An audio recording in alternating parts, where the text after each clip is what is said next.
Peace and love, family. Welcome back to the channel, Making African Americans Great Again. It's been a while since I posted anything. Just really been taking time out to deal with a lot of family stuff, a lot of death. Also taking time out to cherish the family members I have left, the friends that I do have left. I didn't lose anybody to senseless violence, thank God. Thank God. Just losing people to old age. At any rate, I want to get right off into this video and talk about black people. Most black people are genuinely good people, great resilient people. However, there's a few of us in this community, a minority, a minute few in this community who are insane. And if the definition of insanity is to do the same thing over and over and expect a different result, then some of us are the maddest of people. I want to talk about gang violence yet again. Also, the silence of Black Lives Matter on black issues. Just a few weeks ago, we saw the idiot at Wendy's play a stupid game, and he got himself a stupid prize. Black Lives Matter came and burnt down a Wendy's. I asked a question in one of my other videos, just exactly what did Wendy's do wrong? I'd say nothing. These same people want to defund the police. I don't agree with that. I do believe that police should be held to certain standards. I do believe that they should be trained. I do believe that the last resort should be deadly force, but I don't believe in defunding police. That leads me to my next statement. I was looking at over the weekend, 4th of July weekend, while black men like me was at home enjoying their families, teaching their kids how to cook or starting new traditions. Some people were out doing what ignorance do.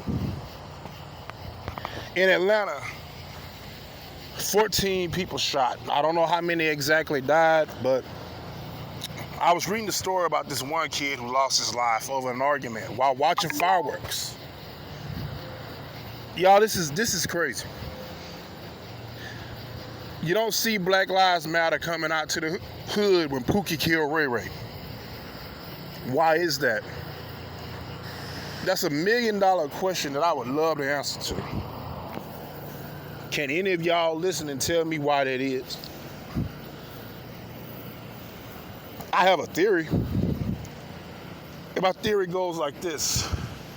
To BLM, Black lives only matter when it's a white person taking it. See, as long as blacks kill each other, as long as we go to war with one another, that's not a problem.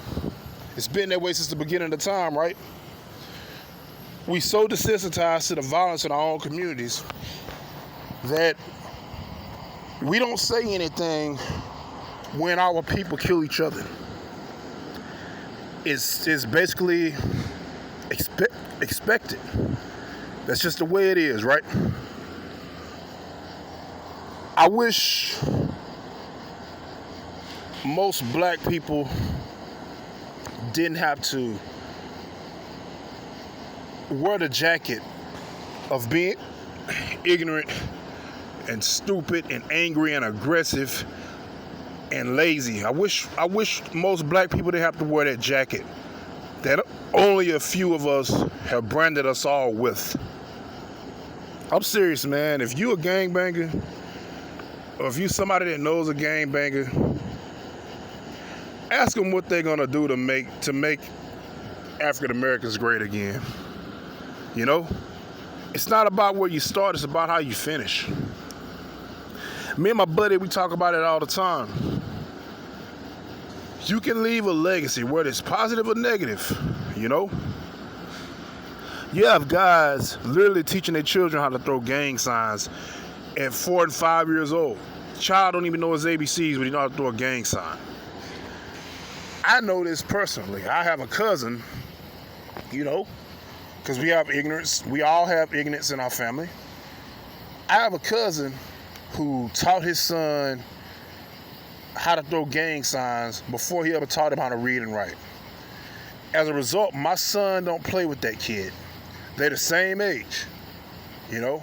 You would have thought gang banging went out in 1992, but it's still alive and active today. Go back and look at Menace to Society or Boys in the Hood. These movies are over 3 decades old, two decades old. And still, nothing has changed in the black community. Spike Lee, the Hughes brothers, all these guys who have made movies to try to give black people a look at how the world sees us, to give us a look at how we are and how we are portrayed. It never fails.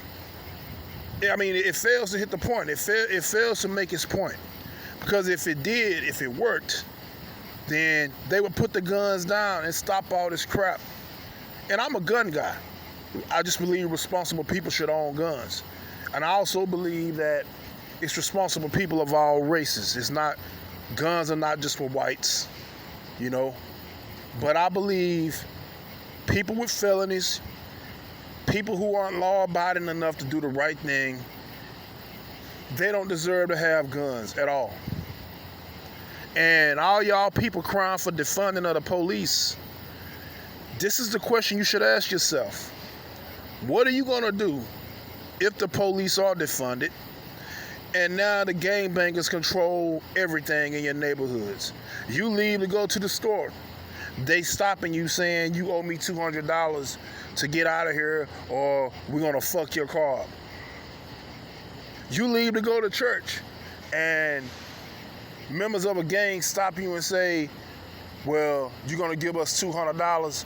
We're going to watch your house while you're gone to make sure such and such don't break in it. Believe it or not, people, we need police. I understand the history of it. I understand how it all started. The first police they rode horseback and they chased slaves. I understand that. However, black people, you have the same opportunity as white people. If you feel like the police are that unfair and you law-abiding enough, why don't you become a cop? You know? Why don't you join and serve your community and show people something different than what we always see on Fox and CNN News?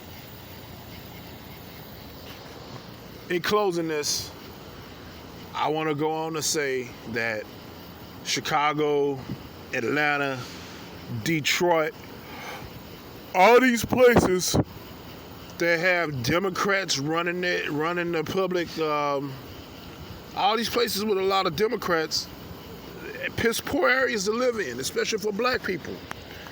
If you want change, it starts at the ballot box. You got to go in there and you got to vote those